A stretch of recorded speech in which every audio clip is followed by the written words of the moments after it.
aqui agora para iniciar o nosso episódio 22 do UcaCast. Nesse episódio nós falaremos sobre o tema mídia e política. Vocês acham que tem alguma coisa a ver? Muita!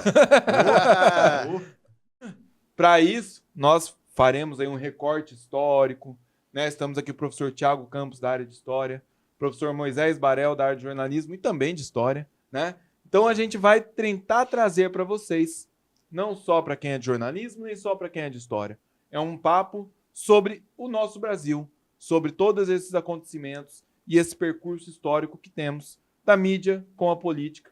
Que encontros tivemos e que desencontros também tivemos e ainda temos, né? Então, para isso, professor Moisés, se apresente aí pro pessoal. Olá, pessoal de casa, é um prazer estar com vocês, professor Chico, professor Tiago, tudo bom? Prazer estar com vocês aqui na mesa. É isso aí, pessoal, a gente vai conversar um pouquinho acerca daquilo que de mais importante envolve esse hibridismo aí entre o rádio, a história, a política, os jornais, a imprensa de modo geral.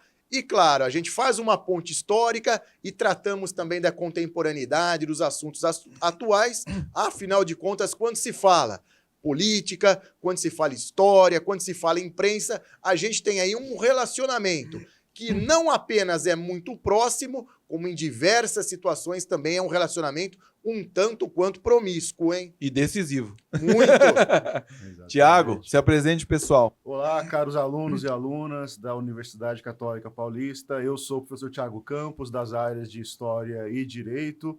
É um prazer estar aqui com o Chico, com o professor Moisés, que está dividindo comigo a bancada. E realmente a história da mídia e da política, elas se entrelaçam de maneiras bastante interessantes ao longo da história, né? E a gente pode fazer recortes bem interessantes com relação ao uso da mídia impressa, da mídia escrita, da mídia falada, da mídia televisiva e hoje em dia a mídia da internet, né? A mídia da autoexposição, do autoblog, né? E como que isso influencia também as relações de política e de poder ao longo da história, tanto no passado quanto no presente. Então, é um prazer estar aqui. Esse papo certamente será bem interessante. Bacana. Professor Tiago tem, em suas pesquisas, né, na área de pós-graduação, mestrado, doutorado, muito recorte da Era Vargas, né, professor Sim, Tiago? meu doutorado. Doutorado da Era Vargas.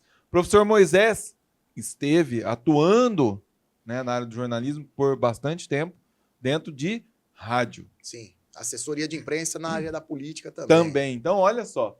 Então, por isso que a gente pensou nessa conversa aqui, eu tenho certeza que teremos assuntos bem legais para colocar. E eu queria começar, colocamos até que essa imagem bonita aí, referenciando um período, exatamente lá da Era Vargas, onde o rádio, né, Moisés, você com mais propriedade para falar de datas e tudo mais, o rádio veio e tomou um protagonismo que antes era só mídia escrita, né? Sim, na realidade, olha só que interessante, né, Chico e Tiago, a gente vira que no Brasil, no século XIX para o século XX, pessoal, como uma época preponderantemente de veículos impressos, jornal, especialmente, e em alguns casos, algumas capitais, revistas também com uma boa proeminência. O jornal veio em 1800 e pouco com a família real, é isso? De maneira legalizada. Imprensa, isso. sim, De maneira legalizada, sim. Tá. Antes da família real, antes de Dom João VI, você tinha a atividade de imprensa de maneira subversiva, principalmente no Nordeste, em especial na cidade de Recife. Você tinha algumas gráficas, digamos, meio que escondidas, circulavam panfletos, jornais, tabloides, que são aqueles jornais de formato menor, mas oficialmente de modo legalizado, 1808, com a vinda da família real, 1808. quando nós passamos a ter liberada, digamos assim, a atividade de imprensa aqui no Brasil. Então essa regulamentação, vamos dizer, de imprensa, inicia em 1808. Tá. O que não quer dizer que a circulação dessa mídia pirata, como o professor falava, não era relevante, né? Se a gente pensar aí Conferência Mineira, 1789, a circulação de panfletos com ideias iluministas e liberais. De colar, né, nas paredes, nos postes, que né? foi feito até via maçonaria, que patrocinava esse tipo de subversão na época, né? Então, é uma coisa que eu sempre falo para os alunos de direito. Se tem uma lei que proíbe, é porque alguém foi lá e fez. Alguém estava fazendo. Então, a mídia tinha essa regulamentação e proibição por isso. E é interessante esse papel histórico, né, Tiago, que a maçonaria tem também, porque o cara que digamos, bancou o primeiro jornal aqui no Brasil, foi Hipólito José da Costa, esse jornal, Correio Brasiliense, era impresso em Londres, porque Olha. já se fazia isso antes da legalização feita pela família real.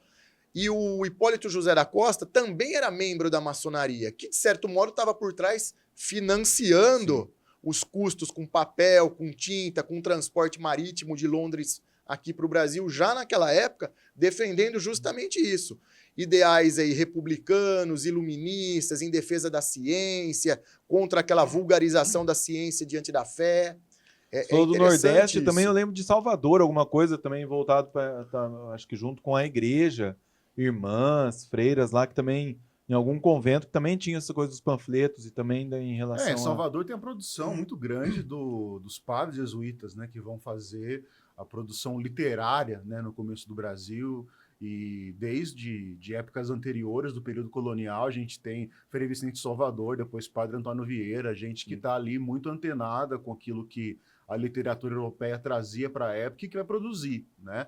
Até que ponto aquilo circulava ali de uma forma meio pirata, né? Porque se a gente for pensar, a máquina impressora, né, a imprensa de Gutenberg, lá do século XV, ela não é uma impressora como a gente conhece hoje, né, professor? De maneira alguma. Então, ela parece mais com uma xilogravura, né, do que com uma impressora como a gente conhece E, na hoje. verdade, ela praticamente era uma xilografura 2.0, digamos assim. Porque, na verdade, a função dela, a gente fala muito prensa gráfica. Porque era uma máquina onde, geralmente, você tinha uma espécie de uma manivela e fazia a força, você prensava a página matriz, digamos que na página em branca, para você reproduzir, fazer as cópias. E o professor Tiago destacou uma coisa aqui que é interessante, né?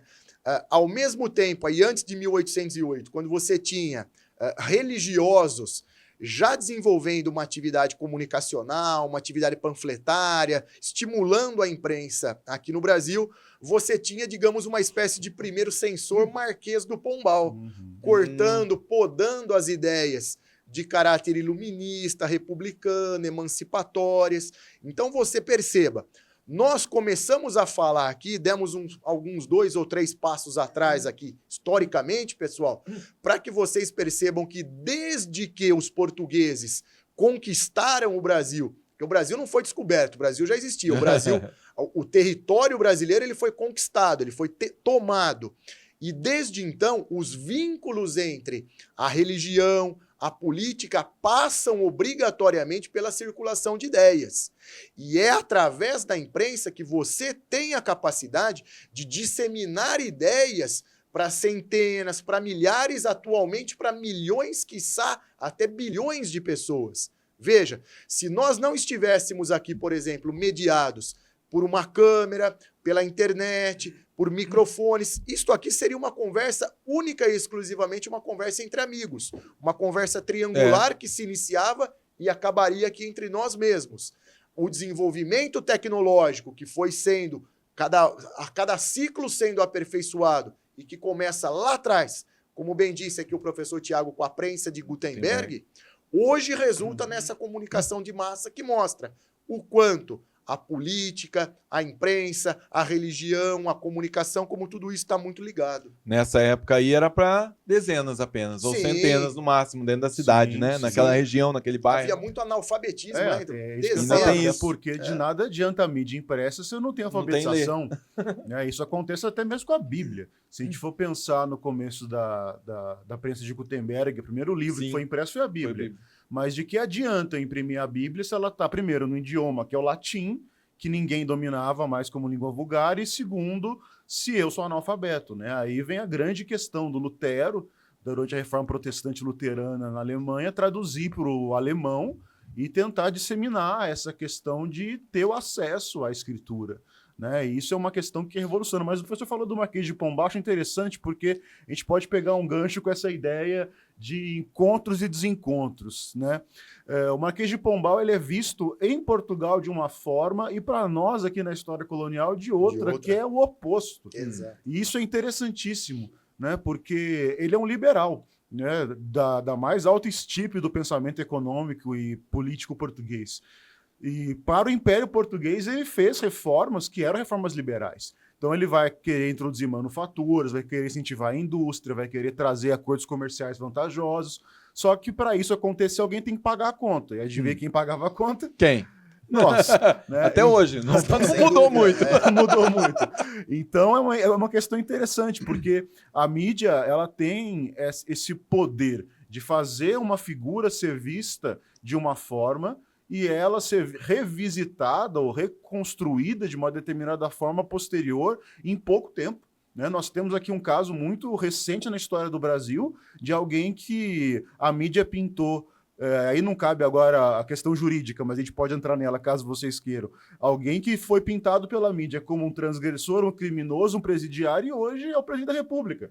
Então, quer dizer, é uma situação onde você tem uma avalanche de informações que vão trazer um perfil para alguém e, de repente, algumas coisas no cenário político, social e econômico muda, que rompe com aquela ideia e aquilo não é mais a narrativa que é majoritária. Hoje, assim, né? você citou isso aí, né, Tiago? E hoje você tem, assim, na linguagem de hoje, né, da internet, os cancelados. Exato. Até ontem eram influenciadores, né, pintados com toda essa magnitude, vamos dizer assim, e de repente algum ato, alguma mudança, como você falou, social, econômica, enfim, viram cancelado, né? Então, Sem dúvida. de uma hora para outra.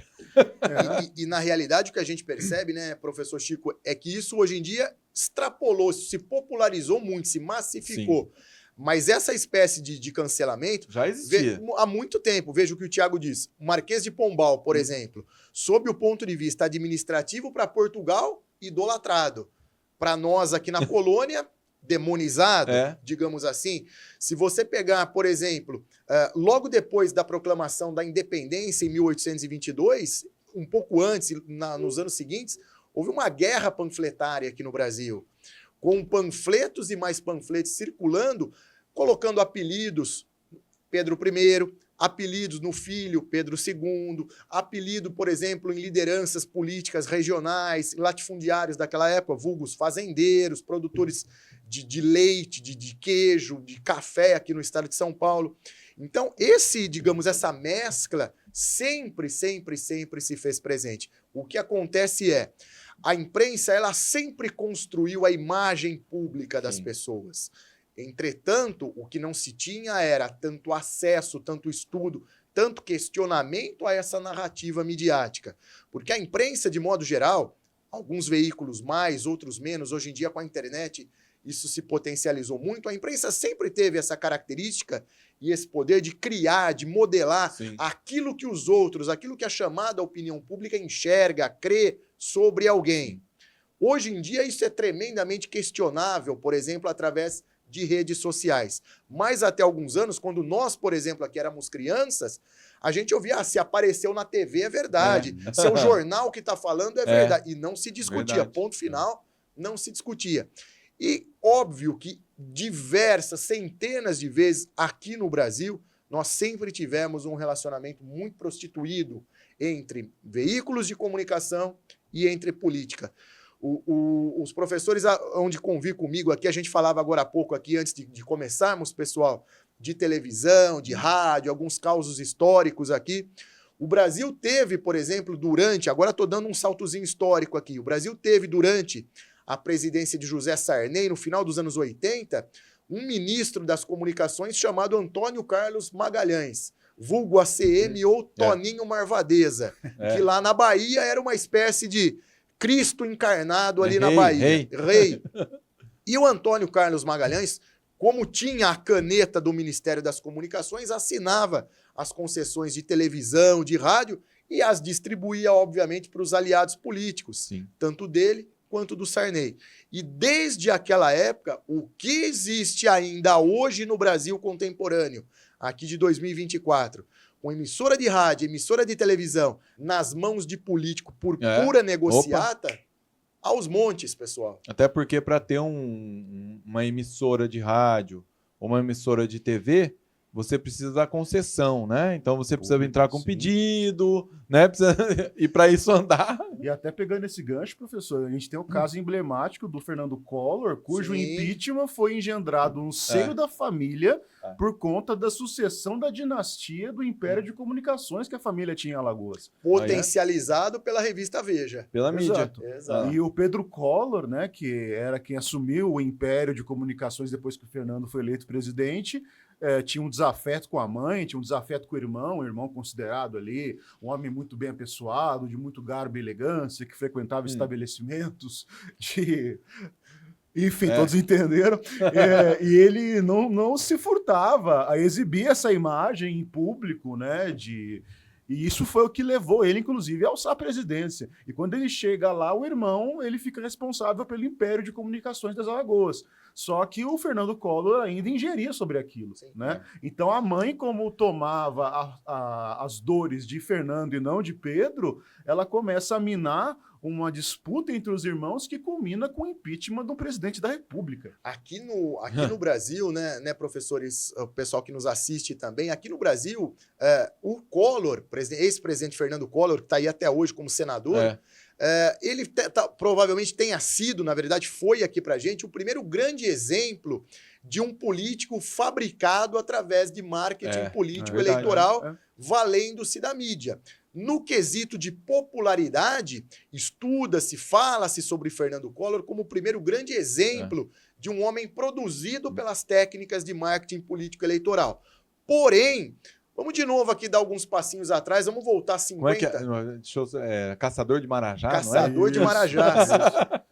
Isso a gente Isso está falando de 1989, turma, quando muitos de vocês ainda não eram nem nascidos. Mas o Collor, ele vai buscar na fonte, os seus marqueteiros políticos vão beber na mesma fonte que 30 anos antes tinha sido bebida, por exemplo, por John Kennedy nos Estados Unidos.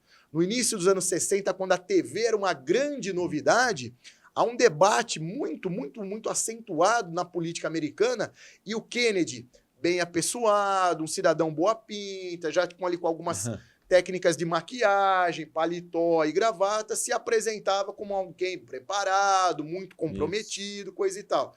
Se a gente regressa mais alguns anos no tempo, imaginem um Brasil com um presidente da República oriundo lá do final do Rio Grande do Sul, uma cidade chamada São Borja, quase na divisa lá com o Uruguai. Estou falando de Getúlio Vargas. Um sujeito que esteticamente, nos dias atuais, seria considerado, no mínimo, acima do peso, vulgar, cuja persona dele não seria uma persona esteticamente falando, viável para televisão, para redes sociais. E o Getúlio Vargas, a partir de um golpe, ele tira da presidência da República o Washington Luiz, torna-se presidente do Brasil. Primeiro ali ainda de uma maneira um tanto quanto mascarada em termos ditatoriais, a partir de 37, quando ele estabelece o Estado Novo, aí ele abre as portas de uma ditadura varguista. E o Getúlio Vargas é interessante, professores, que esse vínculo entre a política e a mídia, ele remonta nos tempos. Poderíamos falar de Hitler, que teve em Goebbels o seu grande artífice ali, o grande arquiteto da imagem pública nazista, não foi o próprio Hitler, foi Joseph Goebbels, o único nazista que tinha ensino superior concluído. Ele era doutor em filosofia. A parte as atrocidades, as canalices, milhares que eles cometeram, em termos de comunicação, para o tempo deles, estiveram bem à frente do tempo. E é por isso que ele teve êxito, né? Exato. E o Getúlio Vargas, a estética varguista da propaganda, da imagem, a própria questão da censura que ele praticava contra jornais, contra emissoras de rádio, era orquestrada pelo Departamento de Imprensa e Propaganda, cujo líder, digamos assim, era um sujeito chamado Lourival Fontes, que era justamente um sujeito que transitava entre a política e o jornalismo, que o Vargas seleciona para fazer a ponte entre Getúlio Vargas, imagem pública, pai dos pobres, o sujeito que quer o bem, quer o progresso do Brasil, sempre de uma maneira muito bem articulada, tendo em Lourival Fontes o seu grande construtor de imagem. Então aí esse é um momento importante, né? Por conta disso, Departamento de Imprensa e Propaganda. Propaganda. Não, você falava em propaganda antes disso, no Brasil? De que forma? Falava, mas apenas de uma maneira amadora. Exatamente. De uma maneira, não de uma maneira orquestrada, articulada com imprensa, cinema, rádio. Então, e rádio ali começou também o seu... O rádio ali é pioneiro, seu auge, né? Seu auge. Se a gente pensar na época do Segundo Império, você vai ter a imprensa oficial que fazia, como o nome sugere, a imprensa oficial. E aí, voltando ao que o professor falou, né? A gente já tem um tabuleiro com várias peças espalhadas aqui, a gente pode ir montando. O professor falava sobre a forma da imprensa e da mídia enquanto instituição, né? E hoje a gente vive um momento onde a imprensa e a mídia é uma relação social. Então a pessoa pega um celular, ela abre um TikTok, ela faz alguma coisa ali, seja ela uma coisa... produtiva ou não? Digna de nota ou não, de qualidade ou não. E, inclusive, nos surpreende a quantidade de produtos com baixa qualidade acadêmica e intelectual que geram milhões e milhões de dólares por dia para esses influenciadores. E isso gera uma situação atual na mídia, né, que a gente pode até depois discutir com a filosofia. Byung-Chul Han, um sul-coreano que fala muito sobre isso, né? Mas, enfim, então hoje a mídia ela vira uma relação social. O professor voltou no tempo para falar do Kennedy e eu pegaria essa ponte para avançar 30 anos no futuro e falar de Duda Mendonça, né? Que foi quem deu um banho de loja no Lula. No Lula, é isso aí. Então, com a mesma forma. Então, quer dizer, apara a barba, pentei o cabelo, coloca uma gravata, coloca terninho. Opa! Se vocês virem uma propaganda política do Lula de 89, de 94, de 98, você tá vendo um sindicalista falar para as massas. Com a camisa aberta aqui, com os pelos do peito para fora. Exatamente. Se você vê 2002, desde o jingle é outra coisa. É outro. Então, o poder que você tem de oficializar uma narrativa e contar uma verdade, né? E isso que vocês falavam, bom, tá no jornal, é verdade, saiu no jornal, é verdade. Mãe, tô na capa da revista, até tinha brincadeira antigamente do Galvão Bueno, Galvão, tô na Globo, quando alguém... Filma eu aqui, né? Mas voltando ao que falavam do rádio, da propaganda... Deixa eu fazer uma pontezinha aqui, Thiago. Você falou do Lula, e como às vezes a gente não se dá conta desses bastidores, né, de uma montagem de um personagem, ou uma montagem de uma imagem para o grande público, né? Sim. Porque eu fiz até a gente conversando com o Moisés, nós tivemos a graça aí de ter um mesmo professor, que foi orientador do Moisés, professor Adolfo Queiroz, e eu fiz um artigo junto com o professor Adolfo Queiroz na época do meu mestrado, que chamava Dilma, com que roupa? Porque estava às vésperas da eleição da Dilma.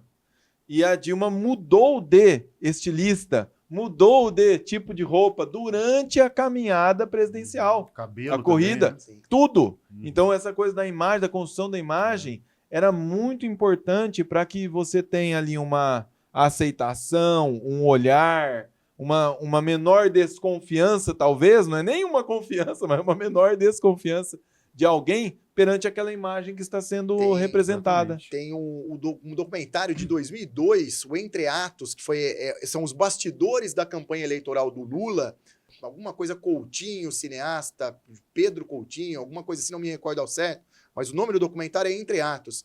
São os bastidores da campanha eleitoral que elegeu Lula pela primeira vez. Desde imagens captadas dentro do jatinho presidencial, bastidores de debates, pesquisas de opinião pública, negociações para a construção de um discurso que, como o professor Tiago ressaltou aqui, do mesmo lado, pudesse agradar aqui, digamos, aquele pessoal mais conservador que o Lula trouxe consigo junto com José Alencar aqui vindo do empresariado, coisa e tal, e falar também a esquerda aqui para as massas, o sindicalista, a classe C, D e E, o pessoal mais baixo, que já estava ambientado com o discurso. Mas de uma forma mais amena, branda, equilibrada, né? Exatamente o que ele voltou a fazer agora. E é daí que surge o tal do Lulinha Paz e Amor. Exatamente. Que divulgou na época, inclusive, a Carta aos Brasileiros, uma coisa assim, se não me falha a memória, uma espécie de um manifesto ali, onde ele expunha os seus anseios econômicos, políticos ali, dizendo-se já uma pessoa mais branda para governar. É interessante. E é uma situação que se repete, né? Esse caráter cíclico da história e da história com a mídia se repete. Tanto que nós temos aqui casos recentes de outsiders da política, a gente pode falar do Donald Trump e do Jair Bolsonaro no Brasil. São similares. Que são paralelos, exatamente. Né? E que vão construir a campanha. Bom, a primeira campanha do Bolsonaro ele fez com com merreca, com troco de pinga. E ele vai fazer aquilo no Facebook, no WhatsApp, em correntes. É isso aí. E o que é uma coisa não foi pela mídia convencional, foi pelas redes sociais. Pela relação social pelo da movimento. mídia. É isso aí. E é uma coisa que juridicamente assusta, porque o judiciário, e até acho que o direito brasileiro não estava preparado para entender e para enfrentar isso. E nem o americano, né? Nem o americano. A gente viu depois tudo lá que... a coisa, professor, é mais madura, porque quem liga na CNN já espera o que ouvir. Aqui no Brasil não era assim, não era tão descarado. Né? Hoje em dia, você liga numa emissora X, você consegue ter um pouquinho, né? A linha editorial está um pouco mais clara. Tá Isso pode ter sido um ponto positivo, talvez, dessa confusão toda dos últimos 20 anos. Mas o fato é que na última eleição do Lula, ele também recicla o Zé de Alencar na figura do Geraldo Alckmin, né? Que tem um apelo. Poxa, o cara foi governador de São Paulo durante sei lá quantos anos. PSDB, que era rival, né? Exatamente, vamos dizer assim. Era o grande rival durante 30 anos do PT aqui na presidência da República. E, de repente, ele vira vice-presidente. Então, isso traz uma mensagem, né? E isso também traz a mensagem de indumentária, a forma como ele se veste. Tudo. A Vera Magalhães, grande jornalista, ela batia no pé do Bolsonaro todo dia, porque faltava a ele liturgia do cargo. Pois bem, o Lula vem com a bula toda escrita. Liturgia do cargo... Né? Volume 1, 2, 3, 4. Então, não que ele tenha, se a gente for falar de política interna e externa, seguido isso à risca, mas pelo menos... Nós estamos falando da parte midiática, né? E da imagem, né? Pelo menos nessa parte imagética, ele levou, e não foi muito difícil, né? Porque, por um lado, essa situação atípica que foi a mídia digital, as redes sociais, a interação da juventude, a interação de pessoas que são mais engajadas do que nós, mais velhos, com esse tipo de linguagem, leva até através de piadas. Eu me lembro em 2016, 2014, eu dava aula no interior de São Paulo, e foi a época do CQC. E aí o Danilo Gentili foi a Brasília sacanear o então deputado Bolsonaro. E eu lembro que a minha turma começou a fazer brincadeira, fazer piada, fazer aquelas máscaras de carnaval. Eu falei, cuidado com isso. Então, quer dizer, foi algo meio profético, porque até, de certa forma, essa mídia informal que se faz com a rede social, ela é baseada na brincadeira, é baseada, né, no escárnio. No humor, E isso leva muita gente, de uma forma até paradoxal, a levar aquela figura a sério. Isso. A acreditar naquela mensagem, por mais absurda que ela seja. Então a coisa meio que dá a volta, né? Então é um fenômeno muito contemporâneo que a gente tem que se debruçar, como a gente já falou aqui agora há pouco, os influenciadores se baseiam nisso. Exato. Né? Os tal dos influencers hoje em dia é baseado nisso aí. Ou você vê um influencer que começa a ter algum tipo de sucesso ou êxito porque tá falando algo sério, profundo, que foi pesquisado, que foi... Não é. Então, exatamente esse movimento é um movimento que merece, como o professor Tiago está falando, ser estudado, ser compreendido, ser aprofundado, para que nós, como sociedade, possamos entender isso, né? Que a gente ainda não entendeu. Não entendeu. Assim como o pessoal lá, Moisés, eu acho que na época da era de ouro do rádio, de Getúlio, não sei o quê, também não entendia o que estava acontecendo. De modo algum, as pessoas eram completamente alijadas aí do processo político como um A gente foi entender isso muito depois. Muito tempo depois. Hoje eu acredito que a gente vai entender daqui a 30 anos. Isso me lembra aqui como o Código Penal brasileiro define que você pensar num crime não é cometê-lo. Então eu vou confessar aqui, o único furto, não que eu tenha cometido outros, mas o único furto da minha vida que eu me arrependo de não ter cometido. Eu estava uma vez em São Paulo, eu fui assistir uma produção teatral daquelas mais precárias que vocês conseguirem imaginar, fruto da Escola de Comunicações e Artes da USP, e claro que tinha a ver com uma dama, né? E aí ela me empurrou para esse programaço, e eu fui lá ver essa peça de teatro horrenda, só que ela foi encenada num lugar que era uma escola histórica de São Paulo, aquela época que separava colégio de meninos e colégio de meninas. Eu estava meio sem ter o que fazer, comecei a folhear algumas coisas ali numa estante velha e encontrei uma cartilha de Getúlio Vargas, o amigo das crianças, original. A vontade que me deu de passar a mão naquilo, mas ao mesmo tempo aí, né, a moral falou mais alto, mas isso era genial. Mas isso Rapaz, isso olha tá que legal. disponível online hoje em dia. Dá uma Não, olhada mas no- eu no como CPD. historiador, queria... Ele queria o papel, queria ele na queria o hora, papel. eu entendo, Eu não entendo. quero ter isso no Kindle, poxa. Hoje- E aí, então, quer dizer, voltando para essa questão da mídia, do Getúlio, como o professor trouxe como uma linha mestra, né? O Getúlio, ele não fez isso porque ele pensou no seu doutoramento, Aí, Não. hipótese ou alguma. então porque ele lá dos Pampas de São Borja, ele teve uma iluminação. Para ser muito pragmático, o Getúlio ele faz um golpe de Estado contra um establishment, um status quo que estava ali arranjado da Sim. Primeira República já há muito tempo. Era um arranjo que tinha um poder suficientemente confiável, consolidado, e ele faz isso com forças que eram...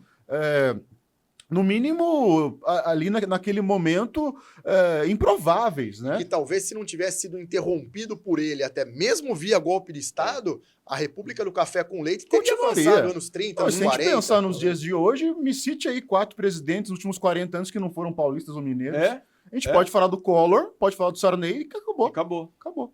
Né? O Lula, por mais que seja nordestino, ele fez a carreira no ABC. No ABC. A Dilma, idem. Então, ainda é uma questão que está muito centrada no Sudeste. Né? Mas o fato é que o Vargas ele encabeça a Aliança Liberal e sempre teve oposição. Né? Quer dizer, o Café com Leite nunca foi unanimidade, nada é unanimidade. Só que o problema ali, o grande problema é que o Washington Luiz ele vai colocar como sucessor, em vez do Antônio Ribeiro de Andrada, que era governador de Minas Gerais, o Júlio Prestes, que era de São Paulo. Né? Dono do jornal Estado de São Paulo.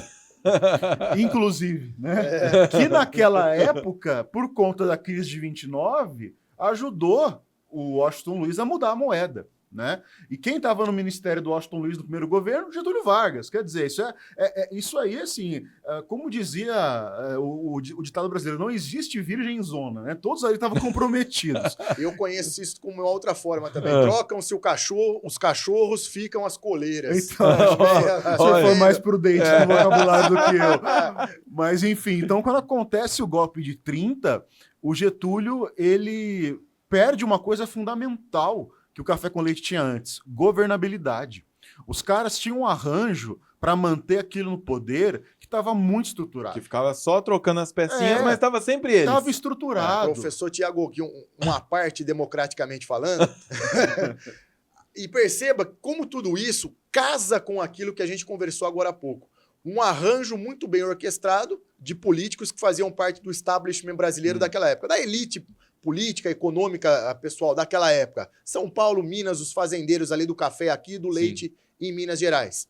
Se isso não tivesse, de certo modo, sido rompido, mesmo que via golpe de Estado pelo Getúlio Vargas, a República do Café com Leite teria se mantido no poder por mais longos anos. E perceba, teria se mantido no poder porque os formadores de opinião daquela época estavam, em sua maioria, através da imprensa, fechados com esse núcleo político. Isso que é legal. Percebam que o candidato que havia sido indicado, Júlio Prestes, não apenas era dono do jornal Estado de São Paulo, como tinha também outras possessões em termos de terra, negociações econômicas, outros empreendimentos em São Paulo, capital, aqui pelo interior também. Ou seja, o vínculo aqui entre a política e a mídia sendo usada para a construção da opinião pública, isso é praticamente eterno, é muito duradouro aqui no Brasil. Percebam que nós estamos em 2024 e repercutindo com vocês uma situação aqui do final dos anos 20. 100 anos atrás. 100 anos atrás, exatamente. E só uma coisa assim, mais do lado aí do uso dessa imprensa ou da mídia, né? Qual que foi a diferença nessa passagem de bastão? Não que o jornal continuou e a gente sabe, né, todas as transformações que ele teve, mas nesse momento aí de 30, mais ou menos, onde que o rádio dá essa acelerada, vamos dizer, e o alcance do rádio, ele tem um alcance muito maior e diferente do que o do jornal, e por isso ele teve esse auge, teve esse estouro, e como se utilizou disso? Quer começar, professor? Eu acabei te interrompendo um pouquinho agora há pouco. Uma coisa que é interessante, e acho que a fala do professor Chico é super pertinente por isso, e para você que está nos ouvindo, que tem menos de 30 anos, eu acho que é toda a nossa audiência, é uma coisa curiosa, que é o acesso ao equipamento, então, não é? Porque hoje, né, é uma coisa que eu me lembro em 2007, eu tinha acabado de comprar o meu iPod vídeo de 30 gigas, parcelado. Aí eu fui no Fórum FAAP, que é uma simulação estudantil que simula a ONU, né? E aí uma ministra foi palestrar na abertura, ela falou assim, a era do high-tech já acabou, estamos entrando na era do high-touch. E eu pensei, coitado, enlouqueceu. Como assim high-touch? 6 meses depois, Steve Jobs lança o iPhone e aí a coisa... Então, quer dizer, 2007, a gente está em 24. Hoje, eu paro no trânsito em São Paulo e o mendigo vem com cartaz dizendo, me ajude, Pix tal. Quer dizer, o mendigo tem um celular com um pacote de dados e uma conta bancária. Então, para você que está me ouvindo, pensar que eu vou criar uma mídia que necessita do equipamento, que é caro, e que em matéria de engenharia é uma geringonça gigantesca, porque na época não existia transistor, circuito integrado, era tudo a válvula. Então o negócio, uma válvula, uma KT66, que era uma válvula de potência, era desse tamanho, era maior que uma lâmpada incandescente. Você tem que esquentar aquilo para ele funcionar. Então o rádio chega no Brasil com clubes. Né? Clubes que vão ser como se fosse um clube de campo que você vai no fim de semana. Se associa a ele, Você se associa ao clube para poder ter acesso àquele tipo de equipamento. É por isso que muitas rádios que existem até hoje carregam no seu nome oficial Rádio Clube de Marília, Rádio Clube de não sei onde, porque o financiamento nos primórdios era justamente no esquema de clube Isso mesmo. E que ano, né? Esse tipo de você acha que ano? 1923 é o nascimento oficial do rádio aqui no Brasil com a Rádio Sociedade do Rio de Janeiro, né? 1923, 101 anos. Então, digamos que oficialmente essa prática remonta 100 anos atrás. Extraoficialmente, você já tinha ali alguns experimentos com som, com transmissão de áudio. E começa a se popularizar para as pessoas terem o equipamento em casa. 1930, década de 30. Aí, é isso aí, foi esse período aí para... O que é impressionante, porque é pouco tempo, né? Rapidinho, né, então. E aí, se a gente pensar, o rádio ele vai ter um impacto na vida das pessoas que não é só impacto de comunicação. A gente pode pensar, primeiramente, que ele tem impacto no mobiliário doméstico. Sim. Porque ele vira uma peça de mobília. Né? Aqui tem um rádio pequeno, mas... Era um grandão. Né? Exato, porque e a TV depois ela vai seguir mesma trajetória. Porque assim, onde eu vou pôr o rádio na sala, né? Ele era o ponto de encontro. Isso aí. Então, você que está nos ouvindo aí, nosso estudante, você imagina um frigobar, né? Imagina 2 frigobares um do lado do outro. Era o tamanho que era o rádio, era um móvel feito de madeira de lei. E aí tem que ter espaço para o ar circular, porque o circuito, como eu falava, a eletrônica dele é valvulada, é uma eletrônica que emite calor, então tem que ter uma difusão de calor ali. Então já tem esse fator. E tem a questão de você colocar aquele trambolho em algum canto. Né? Segunda questão, uma questão familiar ainda mais social. Eu vou reunir a família em torno daquele objeto para poder ouvir aquilo que ele tem a dizer. E isso vai ao encontro do que o professor falou no começo, de que isso traz verdade para a mídia. Porque, olha, a família se reúne em torno daquilo para ouvir aquelas palavras. Se a gente puder voltar de uma forma até um pouco filosófica na história, a história antiga, o que as pessoas faziam para... Que tipo de reunião elas faziam para ouvir uma pessoa dizer? A gente pode pensar em religião, a gente pode pensar em seita, a gente pode pensar em filosofia, né? Em grandes mestres. Quer dizer, a ideia já dentro da mentalidade humana, de reunião de uma egrégora, de uma assembleia, de uma família, em torno de alguma coisa, para poder ouvir o que ela tem a dizer, significa que aquela coisa é a fonte de uma sabedoria. Detentor, né? De um conhecimento que a gente não tem. Exato. Que não, né? E aí, somando a isso o fato de ocupar um espaço de destaque na casa, porque é um móvel trambolhudo, eu tenho que ter ali uma situação que de fato modifica a vida social. Né? É uma espécie, digamos que uma espécie de um papel professoral que a mídia sempre procurou, sempre reivindicou para si. E o tratamento da sociedade como eternos alunos, digamos assim. Olha. Seres ausentes de luz, seres que não têm... Ou mestres e aprendizes, Exato. Como foi o... Né? Sim. Que, na realidade, o telespectador, o cidadão comum, digamos que no papel do aluno midiático, ali seria um ser desprovido de luz, desprovido de saber, entendeu? E a mídia é a grande tutora. E nesse momento... Aí eu não sei exatamente anos, eu tô deixando com vocês esse negócio de anos, eu sei mais ou menos, assim... que tem a criação, inclusive, por meio lá do governo do Getúlio, com esse departamento de imprensa e propaganda. A Hora do Brasil. A Voz do Brasil. Era a Voz do Brasil? Não, depois começou a Hora do Brasil. Hoje é a Hora do Brasil, é. Até hoje. Foi aí, né? Com a abertura da Aproveitando-se- ópera Guarani, né? Sim. Até hoje. Se não né? me falha a memória, não tenho certeza desse dado agora de bate-pronto, mas o professor Tiago me corrija se souber disso aí, por favor. Se eu não estou enganado, 1936 com a Hora do Brasil. É.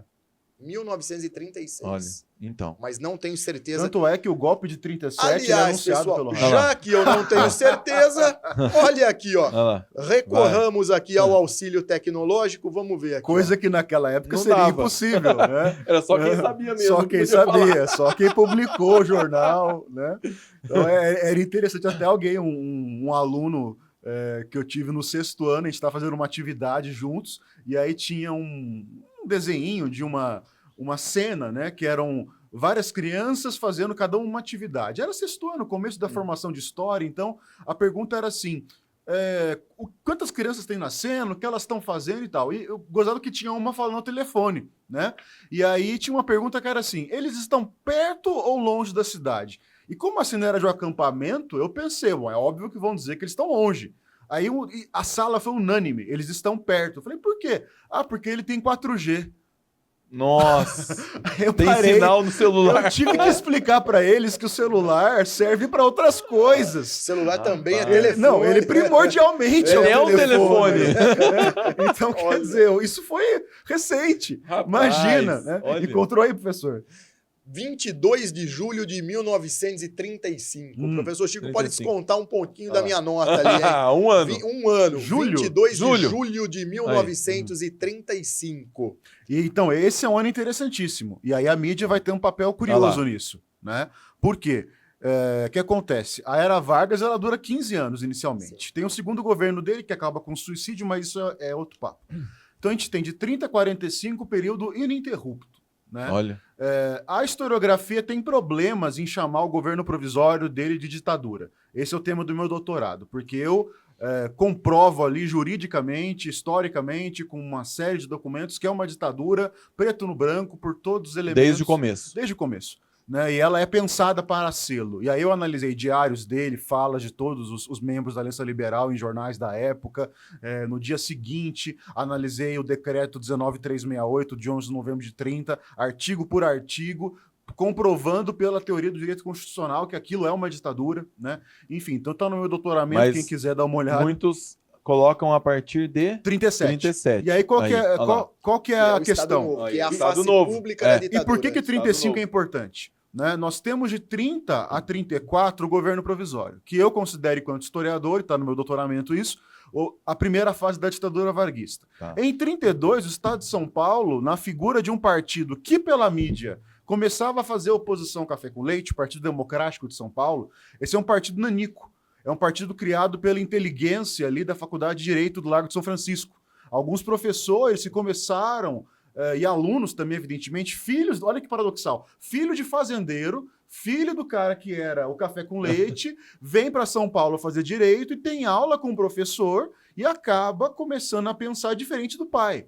E eles criam um partido para poder fazer oposição dentro de São Paulo ao Partido Republicano Paulista, que era do café com leite. E o primeiro ato do partido é criar um jornal para difundir as ideias. Aí temos Vicente Raó, temos Sampaio Dória, professores famosíssimos da USP, do Direito USP, né, que vão escrever naquele jornal. E esse partido apoia o golpe do Vargas. Então, logo o Vargas chega ao poder, o Vargas dá um chega para lá, e eles não vão conseguir nada. Então, em 32 temos o quê? Revolução constitucionalista, uma guerra civil paulista que vai chamar, através da mídia, através de campanhas em cartazes, em jornal impresso, Vargas ditador, dizer abaixo a ditadura e pedir Constituição. 32. Né? 32. Então, assim, militarmente São Paulo perde. Agora comemoraremos dia 9. Exato, 9 de julho, o começo da Revolução. Né? 23 de maio, a passeata que leva à morte dos estudantes, 9 de julho, o começo da Revolução. Aí, seguindo essa linha do tempo, para chegar até 35. Militarmente, São Paulo perde, mas politicamente São Paulo ganha, porque escancara o fato de que nada que dura 5 anos é provisório. Então Vargas tem que chamar uma constituinte. Ele chama, e o primeiro, maior e mais notório adversário da Constituição de 34 é Getúlio Vargas. Ele fez de tudo para que ela não vigisse. Porque ele vai dizer, isso torna o país ingovernável. Esse modelo liberal, esse modelo federalista, esse modelo democrático torna o país ingovernável. Essas são palavras dele, né? Então, o que acontece? Em 1935, nós temos uma tentativa de golpe de Estado, a intentona comunista.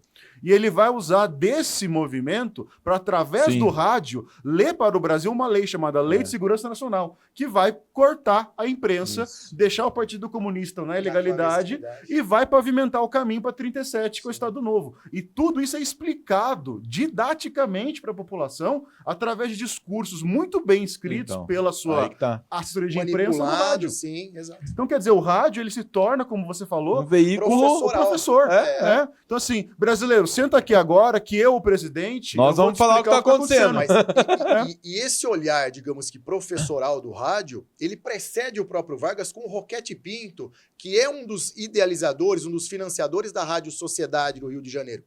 Veja, se você trabalhasse com a imprensa escrita, jornais ou revistas, a pessoa precisaria ser minimamente ou decentemente letrada, alfabetizada. Para poder consumir. Entender. Com o rádio, não. Basta só que ouvir. a pessoa não fosse surda.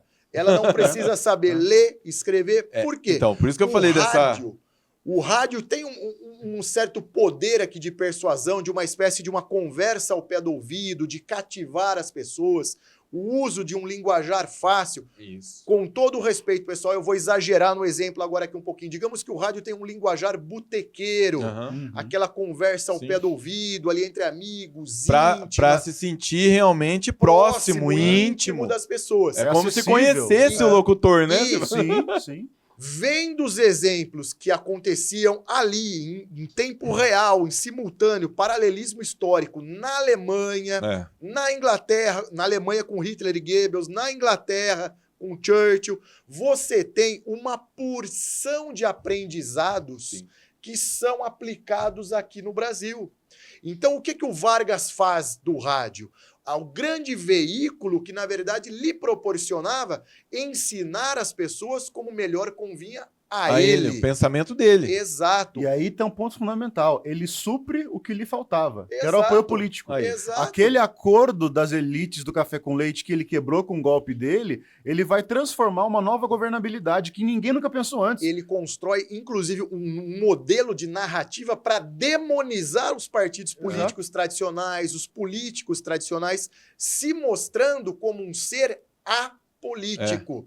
Que não tinha interesse, que é uma como se fosse o interesse do pessoal que é uma do café e leite. Que é uma repaginação, se a gente trouxer para a atualidade, é uma repaginação do que o João Dória acabou de fazer em São Paulo. O ser, olha, eu não sou político. Não sou político. O Vargas, o cara que não faz parte do circuito Rio-São Paulo, ali Minas-São Paulo, o cara que vem de fora, o cara que não vive daquilo, que não tem amarra, não tem rabo preso. E que nessa nova, né, você falou do Dória, né? Teve um movimento quase que nacional em prefeituras, em governos de estado, Criou de tendência. Prefeitos de um monte de não sou político, sou empresário, sou empreendedor, gestor. Isso aí. Qual é o grande paralelismo que se faz? Pode parecer loucura, pessoal, mas não é. O paralelismo que se faz entre a narrativa varguista e a narrativa doriana, digamos assim. Doriana. Margarina aí vai o Vargas usava o rádio. O Dória é a exposição constante, uma construção de narrativa onde ele mesmo assumia esse tom professoral, de se apresentar via redes sociais. E é uma coisa que é interessante porque também tem a ver com o desgaste que a mídia causou. Por que o Dória foi eleito na em primeiro política, turno? Né? Então, eu morando em São Paulo e vendo o governo do Haddad, sem falar de política e tal, mas o meu círculo de professores e a bolha que eu estava inserido, eu tinha a convicção de que o Haddad seria reeleito. Quando o Dória ganha no Grajaú, alguma coisa isso quer dizer, né? Em primeiro turno. Né? E esse discurso, a gente volta um pouquinho para trás, coisa de 3, 4 anos para trás. A eleição Aécio Dilma, começo da Lava Jato, aquela questão de, olha, o mensalão já foi um sapo que a gente teve que engolir. E aí o nego fez vaquinha para libertar o genuíno, fez aquele movimento todo, aí escancaram o Petrolão e aquela turma toda que estava sendo investigada, continua. Então, É. aquilo foi um abacaxi que ninguém quis descascar. Então, o João Dória entra nessa onda, do Nessa tipo, onda. eu não faço parte dessa galera. Nem desse, nem daquele. E aí, Exato. E aí ele pega uma questão interessantíssima, porque a mídia, ela tem disso. A mídia, ela requenta o assunto, não é? Exato. Ela vai utilizar aquele assunto enquanto ele está dando Audiência, repercussão. se a gente exato. pegasse no começo da década de 2000, as revistas de grande circulação, vamos dizer assim, mais populares, você teria num mês uma capa falando do que é o Opus Dei e no outro mês falando sobre Wicca, bruxas e anjos. Quer dizer, aquilo vendia. Era um assunto de interesse daquele nicho de população. Aquilo que é secreto, aquilo que é místico. Você pega 2002, lançou o Dan Brown, Código da Vinci, aí todo mundo quer saber o que diabos é o Opus Dei, ou então o que está acontecendo por trás das grandes obras de arte. Então, aquilo tudo foi navegado e muito bem navegado pela mídia. Só que chega uma hora que cansa o assunto. E isso causa na política um efeito que é adverso, que não era esperado, que é você criar um outsider. Sim. Esse cara que vai gerar um discurso que também é composto midiaticamente pela equipe que ele tem, de assessores, de escritores, jornalistas, que vão criar a persona dele, mas não a partir do discurso que é o discurso padrão. O pessoal do marketing político, que é o Duda Mendonça, foi essa Exato. figura que Eu surgiu vou e depois criar- muitos navegaram nisso também, né? Exatamente. E o Duda Mendonça, ele marketeou quem antes? Maluf. Maluf. Né? Olha. Então, bom, você vai ver, meu avô era malufista de carteirinha, roxo, né? Então, a figura do João Dória, como falou o professor, ela vem contra essa ideia da grande maré da mídia tradicional daquela época. E que a gente, enquanto sociedade, né, comprou, mas que durou pouco, né? Porque assim como no caso da mídia tradicional, historicamente, uma característica contemporânea da mídia é que ela é efêmera, ela é rápida. Efêmera. Os isso aí. assuntos mudam a cada dia. Isso gera outros problemas filosóficos, sociológicos, históricos, jurídicos, que a gente pode na debater questão também. política, Especialmente em tempos digitais, né? e na política, Exatamente. se você vê esse tipo de entrada, o Thiago usou um termo bonito aí de outsiders, né? Esse pessoal de fora da política, gerou também um problema de governabilidade. Sim. Porque por não ser da política, também tem os contras e como fazer isso funcionar lá dentro. Todos eles têm um paralelo e todos eles, de certo modo, por mais ideologicamente distantes que sejam, se aproximam. Sim. Veja, o João Dória vem do meio empresarial, uma narrativa, coisa e tal, e se vende como alguém que não depende da política. O Bolsonaro com um linguajar mais tosco, Sim. um palavreado de baixo calão, mas também se vende como alguém da moralidade, do meio militar, Isso. não sei o quê, que não depende da política. Pero, todavia, entretanto, Bolsonaro acaba o governo nas mãos do Centrão.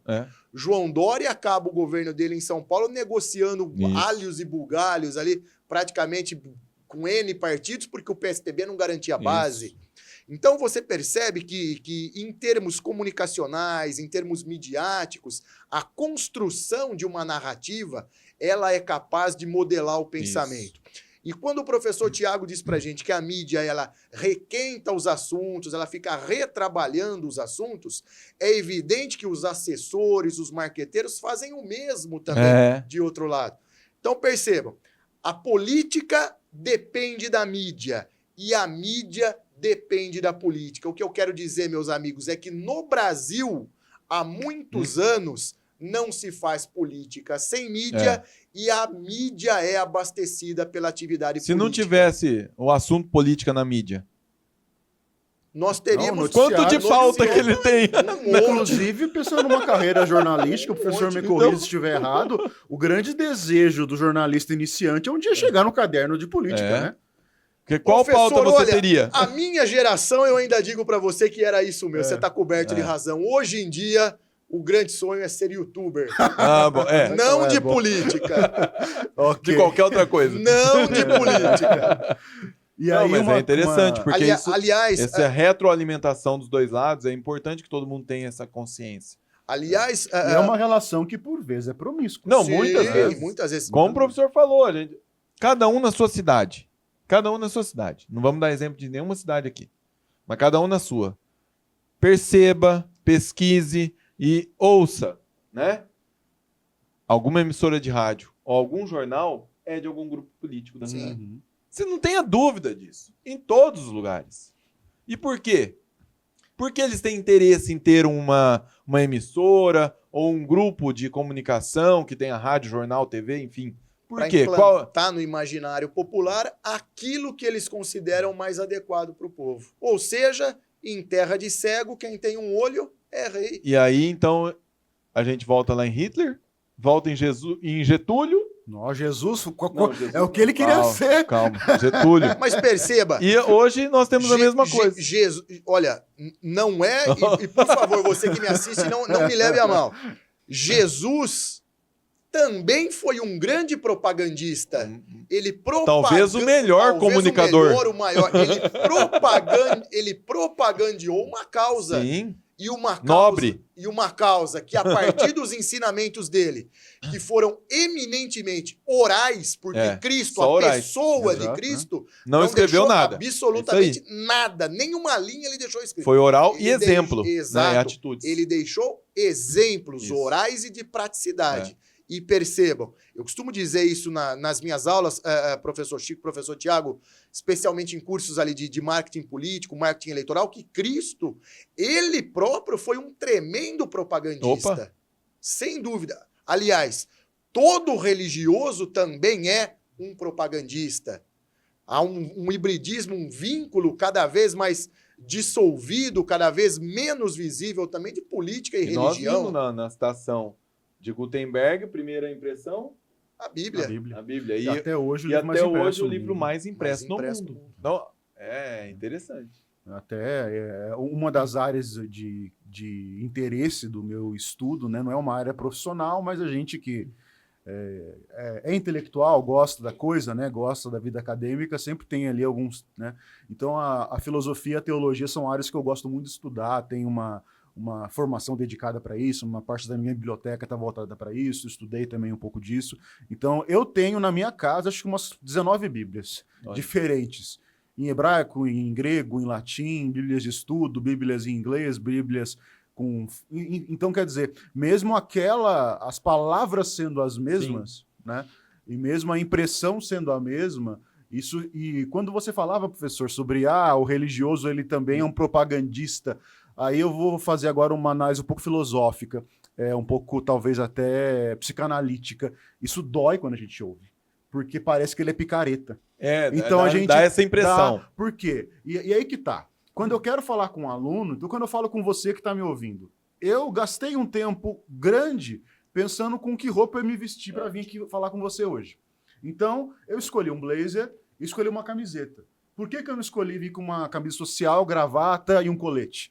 Por que eu escolhi vir com 2 anéis e não com um só? Por que eu escolhi vir com essa pulseira do meu relógio? Por que eu escolhi vir com essa armação de óculos? Quer dizer, isso tudo é propaganda. Sim. Isso tudo é imagem. O corpo né? é mídia, Exato. Então, a gente tem, por conta de uma história política paternalista e personalista no Brasil, que eminentemente dá errado, porque o conflito entre o público e o privado no Brasil, desde que ele existe, é tão grande que a gente olha para a política com nojo, não importa qual é a sua opinião política, você olha para ela com nojo, que quando eu empresto um termo, né, que é usado na mídia, no noticiário político, para a religião, ele já vem com uma conotação negativa.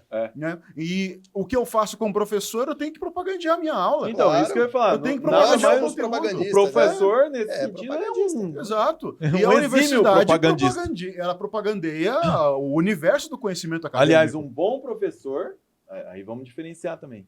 Um bom professor é propagandista. Exato. Um professor que não é um bom professor não é propagandista. Ele não vende o conteúdo dele, ele não faz o aluno querer ouvir Isso ele. não quer dizer que ele é picareta. Não, é que ele é bom. Então, quer dizer, eu tenho que ter a forma e o conteúdo. Tem muita gente, como o professor está falando, que tem só a forma, que sabe animar o auditório. Mas se aperta o cara, ele não sai nada. Professor... E o contrário também. Também. O cara tem um baita conhecimento e não consegue comunicar. Não consegue comunicar. Então, né, como dizia a Chacrinha, se você não se comunica bem... Se estrumbica. Se trumbica. O professor Tiago está falando aqui, professor Chico, e eu tive uma ideia aqui, considere depois. A gente, de fato, tem muita descrença na política hoje. Não só na política partidária, mas na política como um todo. Como um na todo. política para Sistema. exercício da cidadania. Numa próxima vez com o professor Tiago, comigo ou com outros professores, quando você sentir esse desejo, sentir que o tema case, acho que é um tema legal para ser trabalhado num podcast aqui da UCA, sabe? A despolitização que leva a uma não cidadania plena, Sim, ao cidadão não porque saber você quer se afastar, você não quer saber daquilo, né?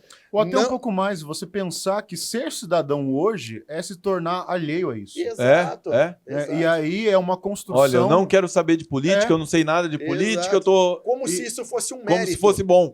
E a gente pega uma geração, quem trabalha aqui com educação básica, né, o meu caso, o caso do professor também, a gente vê que ao longo dos últimos 15 anos houve uma senoide, uma cambalhota na visão política dos estudantes. Né? Então você que me ouve aqui, que está com 19, 20, 22 anos, você é de uma geração que já é radicalmente diferente da anterior. Então quer dizer, um aluno de graduação de 2012 era um aluno que estava profundamente engajado com a política. Sim. Porque começou as manifestações, o gigante acordou, não vai ter Copa, era aquela coisa. A geração atual, ela já está mais arredia. Porque passou-se tanto tempo, e mesmo que ela fosse criança quando aconteceu, quer dizer, se faz uma operação Lava Jato que acaba em nada. Se prende alguém e depois a pessoa vira presidente. Se coloca alguém no poder que era o trator que ia limpar tudo, o cara acabou se vendendo pro Centrão. Aí chegou o gestor que não era político, que só fez... Quer dizer... Esse sujeito, você que está me escutando aqui, por mais que você queira se manter afastado assim, disso... Para qual lado eu vou, meu? Para onde eu corro? A osmose filosófica do mundo te leva a descrer desse modelo. É isso mesmo. E aí você ou se radicaliza em algum ponto específico para voltar àquilo que era no passado, alguém que milita partidariamente, milita ideologicamente, milita em alguma causa minoritária ou algo do tipo, ou você, o que é uma realidade que a gente enfrenta hoje na sala de aula, né, em cursos de direito, em cursos de ciências sociais, de filosofia, de história, de ver gente que fica meio alheio da política porque acredita que exercer a cidadania não fazer parte dessa bagunça. Exato. Ou você tem as oposições muito Extremadas, fortes, muito os radicais, extremistas, ou aquele que fala, não quero mais saber desse trem aí. Exato. Então fica...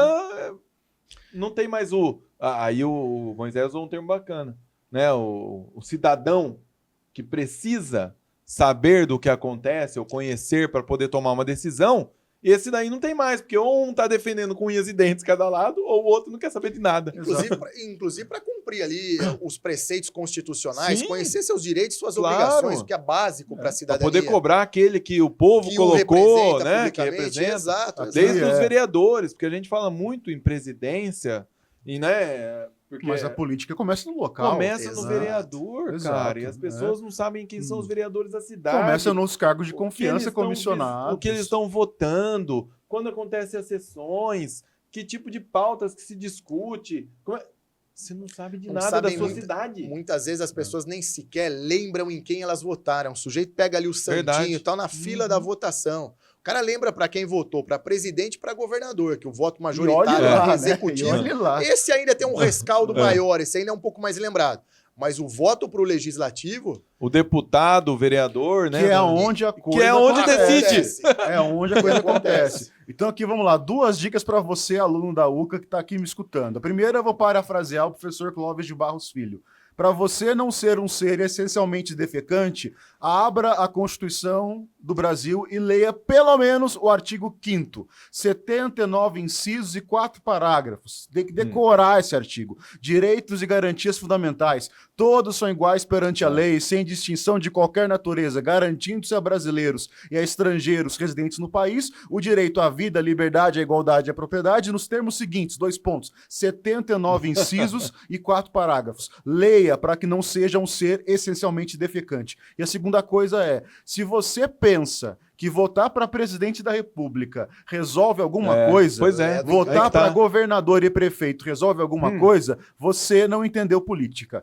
Dos 3 poderes, aquele que resolve a situação é o legislativo. É isso aí. E o legislativo garante para o executivo, porque é o seguinte, agora desculpa o juridiquês, mas é importante para a discussão. O executivo não faz nada senão por força de lei. Claro. E quem faz a lei é o legislativo. É isso aí. Então, quer dizer, vamos pensar o seguinte, eu tenho 513 deputados, 81 senadores. É essa turma que está aprovando o que o presidente pode ou não fazer hoje. 513 deputados. É Exato. um número que é importante. Relevante, relevante. E aí eu te pergunto, Chico, o que representa mais a multiplicidade da sociedade brasileira? Pois é. Um presidente ou 513 Os deputados? 513, pô. Então, De todos os estados, de todos os... Tudo. Desdobra isso para todas as assembleias agora Então, e multiplica. exato, Quantos cada deputados município, cada Estaduais. município, Não, e É. ainda tem os deputados estaduais. Sim. Aí Estaduais, depois você vem pro federais. vereador no É. município. então aí que tá. Essa é a minha segunda dica. Você tem que entender, aluno da UCA, que o poder legislativo é você sendo representado. E aí o que acontece? Quando o executivo quer fazer alguma coisa contra a qual você tem problema ou com relação à qual você tem apoio, é através do legislativo que isso acontece. E uma coisa em relação à comunicação, que eu acho que é interessante, é um movimento que a gente ainda vai entender mais para o futuro, como a gente já comentou aqui, que acho que a gente não tem uma compreensão ainda. Mas nessa representatividade, vamos pegar aqui a Câmara dos Deputados, né, nos federais. Nós temos lá 513. Esses que estão se elegendo, é interessante a gente analisar isso. Eles estão fazendo uma comunicação agora não mais voltada a todos, mas voltada a um nicho, Sim. a um público específico que é o que defende a mesma coisa que ele para ele poder estar lá. Então, você tem as bancadas hoje, né? Sim. Bancada evangélica, bancada da bala, bancada do agro, de tudo quanto é coisa. Por quê? Porque eles estão se comunicando Com para os seus. aquele público específico. Então, nós estamos com uma comunicação agora de nicho. O que no começo a gente estava falando que era uma comunicação para todos, não é mais. Exato. Olha só. O que, sob o ponto de vista, desdobrando aqui meu pensamento em duas áreas. Primeiro, sob o ponto de vista da comunicação, isso é mais assertivo. Você, de certo modo, fideliza os seus e depois... Você tem certeza que ali você vai ter você terreno se fértil. garante, exato. Se der, você conquista isso. outros. Do ponto de vista comunicacional, isso me parece assertivo. Do ponto de vista político, Então, aí que tá. uma grande besteira. É isso. Por quê?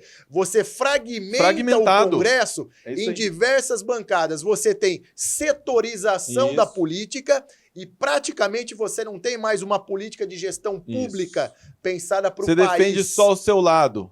Como se o outro não existisse. É isso aí. Ou como se o outro também E não não tem tivesse o direito E não de tem o olhar reivindicar. macro, né? Exato. Da cidadania, Exato. da sociedade. Você perde o olhar macro porque você está Vo- fragmentado você- naquilo que você quer. Você perde o olhar e a empatia por diversos setores da sociedade, porque naquela Isso cabeça aí. existe só o seu. Isso eu vejo assim, uma análise que a gente está conversando aqui, né?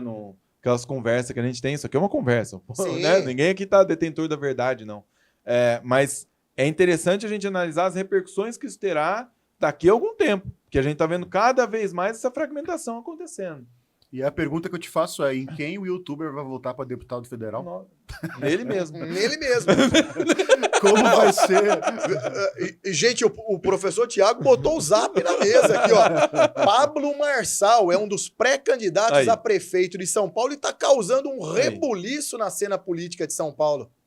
A entrada agora do Datena no PSDB e o Datena que já teve do lado do Kassab, já vem pra cá, já vai pra lá. Agora ele, entre aspas, se decidiu pelo PSDB. Tá causando um rebuliço. Pablo Marçal é fruto das redes sociais. Datena é fruto da televisão. Datena, pra quem não sabe, começou no rádio aqui em Ribeirão Preto, que não é tão distante aqui de Marília, de onde nós estamos. Então, quer dizer, a mídia, de novo, e a política caminham lado a lado. E uma questão que eu queria levantar aqui, professor Moisés, se a gente for pensar num histórico e retrocesso da política, ou melhor, da política midiática e pela orientação editorial da mídia americana nos últimos 20 anos, o que eu percebo é que há uma tendência da mídia deixar de ser informativa e ela ser editorial. Opinativa. Porque E aí o você youtuber é isso, é só opinativo. Meu caro, Mas aí, assim, o YouTube, eu não vou nem tão além, porque eu tô pensando em gente que tem predicados Tá. intelectuais para ocupar aquela posição. Para estar como jornalista em alguma Então, posição. o que eu vejo é CNN, Fox News e tal, saiu de uma ideia editorial para uma ideia de o âncora, o editorial feito pelaquela pessoa, e ele adquire um protagonismo. o que joga mais limpo com o telespectador, na minha opinião. Sabia por quê, professor Tiago? Hoje, inclusive, nós gravamos aqui, finalizamos, pessoal, a gravação da disciplina de gêneros jornalísticos. Em 2 aulas, justamente uma sobre gênero opinativo, outra sobre gênero informativo. Fizemos isso hoje pela manhã. Veja, aqui no Brasil ainda paira no ar aquela falácia de que o jornalismo é imparcial. Essa imparcialidade Imparcial? não existe. Exato. O que você pensou aí. A imparcialidade ela não existe. Eu expliquei isso nas aulas e aqui vou dar uma pincelada. A imparcialidade não existe porque nós somos seres dotados Sim. de preferências, de rejeições, de ideologia. E quando a imprensa vai, professor, com essa falácia, olha, nós somos imparciais, não sei o quê, besteira. Ao meu ver, seria muito mais transparente, mais limpo com o telespectador, com o ouvinte, com o leitor, com o internauta, se a imprensa brasileira já se posicionasse editorialmente, como acontece nos Estados Unidos, na França acontece muito isso, a imprensa Alemanha, a imprensa deixa claro qual é o seu entendimento, qual é a linha editorial. E detalhe, o sujeito que defende aquela linha editorial vai ler, vai assistir, vai acessar, e o que é contrário também vai ler, assistir, acessar para saber onde o outro está criticando. Você tem até, talvez, eu não tenho isso quantitativamente agora, mas em termos de engajamento, talvez você tenha até um upgrade, um ganho. Sim. E a imprensa precisa cada vez mais deixar claro qual é a sua linha editorial, qual é a sua linha argumentativa. Não existe imparcialidade em jornalismo. Isso é um mito que foi criado para vender jornal e para posicionar a imprensa como a grande sacristã, digamos assim. A luz que ilumina o mundo. E é interessante porque esse tema da imparcialidade, ele permeia todas as humanidades, né? Então, quando a gente trabalha em qualquer disciplina, dentro da filosofia, sociologia, história, direito, até a teologia mesmo, né? É muito comum que se me pergunte, professor, mas então qual que é a verdade? Então o que é o certo? E é uma construção que demora décadas no intelecto, na abstração do sujeito, dele entender que verdade é metafísica. A verdade ela não é algo corpóreo, palpável. Você vai desenvolver a compreensão da verdade ao longo da vida. Agora, sendo objetivo, quem tá certo, Lula ou Bolsonaro? Aí olha o termo que eu usei, objetivo. Eu vou ser objetivo. Olha, agora são X horas, meu nome é Thiago Campos, estou aqui no jornal tal, cuja pauta política é tal, cuja orientação editorial é tal, portanto, a minha análise parte de tais predicados. Então, eu estou sendo objetivo. Ser imparcial é impossível, mas ser objetivo é necessário. Sim. Ao historiador, ao politólogo, ao juiz, ao jornalista. Mas, por outro lado, Moisés, e essas discussões elas sempre são muito importantes, né, para se pensar a comunicação e pensar a sociedade. De modo geral. Por outro lado, a gente vê nas redes sociais, aí nós saímos um pouco da TV e vamos para Twitter, para Instagram, para TikTok, para todas essas coisas aí.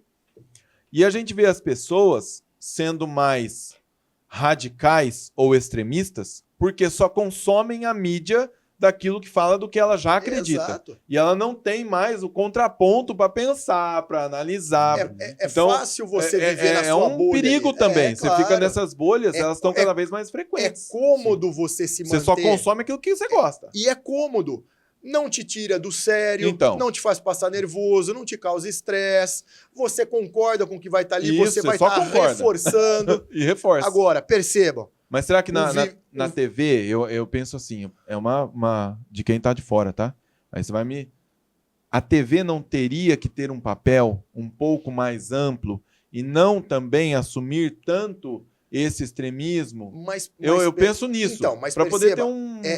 É óbvio que a televisão, ela não pode... A televisão e qualquer veículo de comunicação não devem aderir ao extremismo. Tá. Mas quando você evidencia a linha editorial, você não é extremista. Tá. Você deixa claro, a minha postura é essa, mas existe vida além. Você, de certo modo, tem que garantir a pluralidade de ideias. Isso eu acho fundamental. Que é um valor constitucional. Não, mas é que quando, Thiago, você assume isso, e isso que eu tô falando, assim, o jeito que a gente desvirtua, claro. A gente desvirtua as coisas. Quando você assume, você fala, não, eu sou isso aqui e acabou, eu não tenho que dar essa pluralidade para ninguém. Esse é o problema.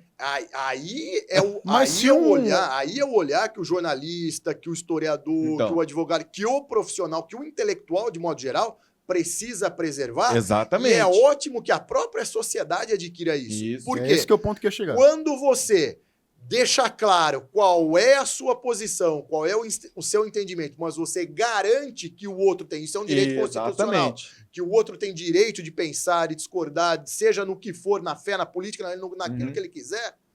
Isso aí é você viver plenamente uma sociedade democrática de direito. Sim. Agora, o que não pode acontecer é o radicalismo. Por que há tanto radicalismo nas redes sociais? Porque as pessoas estão condicionadas, professores, a reforçar aquilo que convém a elas. É um comportamento de reforço. As pessoas dificilmente e tristemente saem da sua bolha para lidar com o contraditório.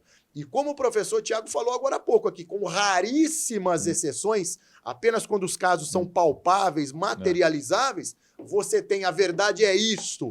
Em todas as outras, é uma construção narrativa, é uma construção linguística. Por isso a minha preocupação. Por isso que eu estou apontando isso com você. Porque o público quer ouvir isso.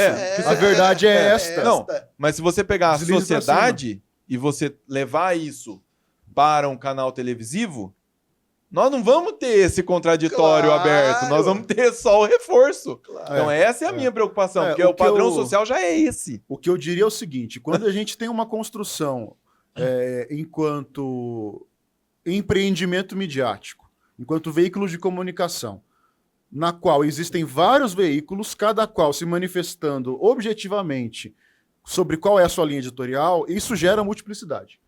Só que a gente tem que partir do princípio que eles têm o mesmo alcance, a mesma qualidade, a mesma penetração, porque eu tenho certeza que no Brasil tem cidade que não tem esgoto, mas pega a Rede Globo. Sim. Então, quer dizer, a força que o saneamento básico não tem, a televisão tem.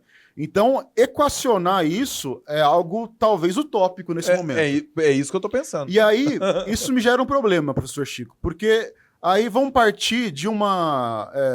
temos tempo para filosofar? Né? Depende. Vamos partir de um Quanto tempo nós temos aí, Wesley? Wesley? Dormiu, Wesley? Wesley é a nossa consciência ativa aqui, meu pessoal. 1h20? Temos tempinho para... Mais umas 3 horas e 20. Não, eu não sou do frente, podcast de 3 horas, não, gente. Aqui os nossos podcasts é de 1 hora, 1h30, 1h40 estourando. Mas dá tempo de um. Então, professor Chico, que a gente puder filosofar por um instante a esse respeito, a gente pode pensar o seguinte: suponhamos que eu, você, o professor, qualquer um que está nos ouvindo, munido de boa vontade e com interesse legítimo de que a coisa seja feita da forma mais transparente possível, ocupe o poder e fale. Então, agora, esse órgão de mídia vai ter que ser, porque ele tem penetração em tudo que é canto, ele chega onde o esgoto não chega, ele vai ter que trazer uma ideia plural. Isso, filosoficamente, ainda é o problema, porque é a minha noção do que é uma ideia plural. E essa noção, ela é subjetiva. Sempre vai ter isso. Então, é impossível eu gerar, de forma passiva para o sujeito, uma oferta infinita da pluralidade de ideias que a humanidade desenvolveu. Eu posso chegar até o meio do caminho. Então, o que eu estou falando para você depende de você, meu filho. Você tem que levantar e tem que querer. Claro. Você tem que querer aprender o que faz o vice-prefeito. Você tem que querer aprender o que faz o vereador. Você tem que aprender por que diabos tem cargo comissionado. Por que diabos tem o regimento da Câmara de Deputados, o documento mais importante da história do Brasil. Então isso depende de esforço seu. Né? E é claro que eu não estou falando que o sujeito que mora lá onde não tem esgoto não se esforça. Não é esse o ponto. O ponto é, se nós começarmos a pensar que, munidos de boa vontade, que nós temos que criar aquilo que é a verdade, ofertar a verdade para todo mundo que está ouvindo, a gente está criando, na verdade, um totalitarismo. A gente está criando, na verdade, o oposto do que a gente está querendo discutir. Né? Então, filosoficamente, é um dilema. É muito difícil. Então, tanto para um lado quanto para o outro. É por isso que a gente não por tem isso que a gente falou a desencontro verdade também. palpável. Exato, dos desencontros. Porque é muito difícil a gente poder atender ou um lado ou outro de uma forma... Por isso você, que é nosso aluno, nossa aluna, perceba. A vida universitária, ela é uma vida muito mais pautada em descobertas, em incertezas, do que em materialidades, em certezas, em absolutismos. O pensamento científico, né, Moisés? É um pensamento de que alarga hipóteses, exato, que problematiza e de dúvida, situações. De dúvidas. Fala, será que isso funciona? Será que é isso? Será que é aquilo? Como é que eu posso chamar as humanidades de ciência? Eu não posso levá-la para o laboratório e ver se está certo ou não. Exato. Né? Como é que eu posso chamar filosofia, teologia de ciência? Mas são problemas, hipóteses possibilidades. Exatamente. É isso que é ciência. O método científico aplicado às humanidades, ele pressupõe multiplicidades, debate, isso aí. fonte, o pé no chão científico, né? É o que anos atrás eu brincava, porque estava na moda a expressão, o negacionismo na humanidade quer dizer você tirar uma expressão do nada. É. Então, assim, a menos que você chame Aristóteles da Silva e nasceu lá na Grécia Antiga, você não pode fazer isso, meu irmão. Você tem que ter uma base sólida para poder argumentar, para poder discutir alguma coisa. Alguém que já pesquisou, já caminhou sobre aquilo. Você pode ter as grandes ideias. Inclusive, tem um professor muito querido por mim lá na USP que fala que a crise que a gente encontra na academia hoje é a falta das grandes ideias. Você pode ter as grandes ideias, mas mesmo assim, né, para soar bem clichê, me perdoem aqui, você tem que caminhar nos ombros de gigantes. Você tem que trazer um repertório. Aquilo baseado no repertório já existente, para depois você chegar na grande ideia. Então, para as humanidades, esse é o nosso laboratório. Né? Então, você, aluno que está nos ouvindo, tem que sair daqui hoje com dúvidas, com aquele incômodo no cérebro. Pulga atrás da orelha. Ou como minha avó dizia, com a avó atrás do toco. Tem que sair daqui assim. A avó atrás do toco? Eu não sei o que dizer, mas... Eu nunca ouvi também. Mas é isso, tem que ser com a avó atrás do toco. E eu falo que a educação, né?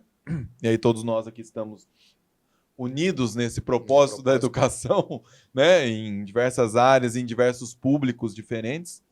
Mas a educação, eu sempre falo aqui para os professores, nas nossas capacitações e tudo mais, é levar dúvida ao aluno, é levar problema ao aluno, para que ele possa, né, construir baseado na oferta, no repertório, não sei o que, do que a gente falou e do que a gente não falou, para que ele possa construir aquele conhecimento. Seu argumento, mas é a gente levar dúvida, não levar certeza. Se você levar certeza, o cara não precisa nem ir atrás de nada, não vai crescer, não vai aprender, não vai... Exato. Então esse propósito da problematização, ele é fundamental para o aprendizado. Então, talvez seja um ponto da gente levar isso de uma forma muito mais forte para as mídias, para os veículos de comunicação, problematizar mais para que as pessoas queiram ouvir. Eu falo, se o professor não começar com um problema, o aluno não vai querer ouvir ele. Então precisa começar com um problema, para abrir os olhos e ouvidos. Agora você... Embarcando aqui no teu pensamento, professor Chico, já vamos trazer um problema aqui. Vai. Será que a mídia tá afim de promover socialmente uma discussão como essa? Não tá, ela quer audiência daquele que já é o consumidor dela. Exato.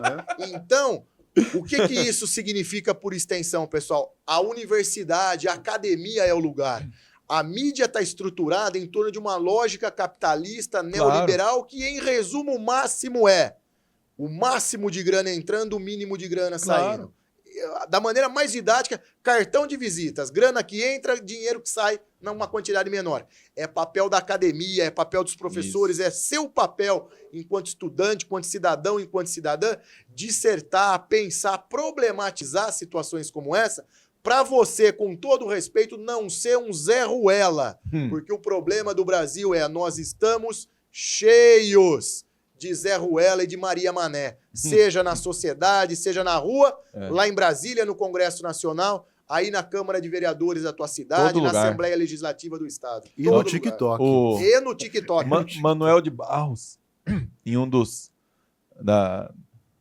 textos dele, ele fala, um professor meu da área de comunicação repetia isso para nós no mestrado. Ele falava assim, vou lembrar aqui, Manuel de Barros, ele falava assim, coisa que mais tem no mundo, gente besta e pau seco. Porque ele era lá do sertão, né? Então, o pau seco tinha toda hora no chão. Coisa que mais tem no mundo, gente besta e pau seco. Ou Humberto Eco, né? Humberto Eco, que algumas décadas, creio eu, talvez 2 décadas antes de morrer, teve uma frase sobre a internet que, com outras palavras, é mais ou menos assim. A internet tem uma série de maravilhas, ela democratiza, permite acesso a uma porrada de coisas, mas ela tem um defeito, né? Ela potencializa a voz do imbecil do boteco. É isso mesmo. Então a gente percebe que para cada conteúdo legal, interessante, qualitativo, a quantidade é enorme. A quantidade se dá espaço para qualquer um. E a quantidade é rasa, é pobre, é superficial. A quantidade é das verdades absolutas, não é a da problematização de ideias. E aí, é a do radicalismo. Em termos já meio conclusivos, né? o papel que você, aluno, você sujeito que está nos ouvindo aqui, que nós também, enquanto consumidores de redes sociais, porque, bom, todos nós consumimos, não é? Sim, claro. A minha esposa me mostra ali um sujeito que fica sacaneando o pai dele, que é idoso, com um monte de brincadeira, e eu morro de rir daquilo. Né? Eu acho que até fico pensando em matéria de direito, se um dia o velho descobrir que está sendo sacaneado para as custas de milhões do filho, é que dá um bom processo. Queria conhecer vai ganhar bastante dinheiro. Eu queria ser advogado dele. Mas, enfim, a questão é, com perdão do estrangeirismo, mas já vou traduzir. Todo esse algoritmo virtual é tailor-made para você. É. Quer dizer, ele é feito sob medida, ele é calculado para você. Então, quanto mais você mantém naquilo, quer dizer, se eu falar pro professor agora, eu tô com uma vontade de comer um temaki, o meu telefone tá me ouvindo. Na hora que eu abrir aqui, eu vou ter temaqueria, eu vou abrir o iFood e aparecer alguma coisa. Então, quer dizer, isso é conveniente em muitos momentos, porque eu tô com fome, ora bolas, e quero comer o temaki. Mas em outros momentos, isso me priva de ter contato com o contraditório.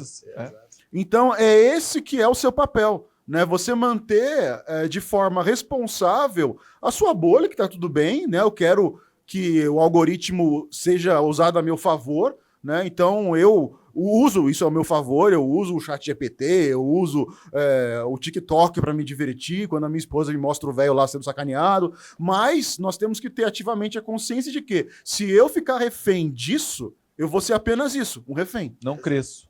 Hoje, de certo modo, a gente pode falar, né, professor? O próprio smartphone é o primeiro ouvido que está de olho naquilo que a gente fala. Percebam o quanto isso renderia mais 10 programas aqui para a gente ficar discutindo. Exatamente. O smartphone, a inteligência artificial hoje, ela está com aqui, ó, como a gente dizia antigamente, está de orelha em pé, captando quase que os nossos pensamentos. Na verdade, a gente tem que tomar cuidado com essa informação, né, Moisés? Porque a gente leva ao pé da letra. Exato. Acha que não pode conversar perto do telefone. Não é isso. Exato. Pelo amor de Deus. Claro. Que eu já vi gente falando isso, nessas verdades absolutas, eu já vi gente falando isso. Então, vamos ter cuidado aqui, porque você pesquisou aquilo, você digitou aquilo, você clicou, curtiu aquilo, e aí o algoritmo vai entender que vai você demorou segundos a mais para fazer esse gesto. Mas não é que ele tá ouvindo nossa conversa, que vai começar pelo amor de Deus. Tem muita gente que fala isso. E o algoritmo, pessoal, quando a gente fala algoritmo, nada mais é do que uma base de dados estruturada e planificada por seres humanos. É programada aí, computacionalmente. Exato. Eu vou contribuir com o meu aforismo final aqui. Se você usa um serviço gratuitamente, é porque você é o produto. Exato. Ó. Bom, a gente quer encerrar então essa edição aqui, esse episódio que chama no podcast. O episódio. Puxa vida, edição Chico. não, né? Edição não. Edição é a revista. Edição é com o Wesley ali, ó. Edição é a revista com o Wesley. Então... Aliás, uma salva de palmas pro Wesley, que tá aqui a nossa voz da consciência. Voz da consciência. Tá difícil a consciência. Precisamos nos confessar. Tá difícil, hein? Tá difícil. Então, é melhor colocar ele como nosso, vamos dizer assim, nosso fazedor de imagem. Fazedor de imagens. Pode ser, né? Porque tá bom, voz da consciência claro. ia ser brabo, hein? A gente tem a voz da consciência do Wesley. O Wesley falando aqui. Mas, tirando isso, pessoal, o que a gente quis aqui hoje nessa conversa, eu acho que tivemos uma conversa muito bacana, produtiva, com um alto grau de conhecimento e repertório, bagagem dos nossos professores.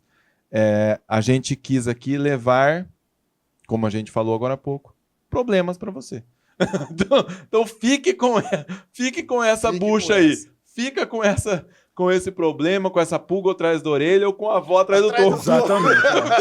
Você vai ficar com essa e com certeza isso vai gerar frutos aí de conhecimento e crescimento na sua capacidade de entendimento da vida, da sociedade, da política, da mídia, no trabalho, em todas as áreas. E tudo. Certo?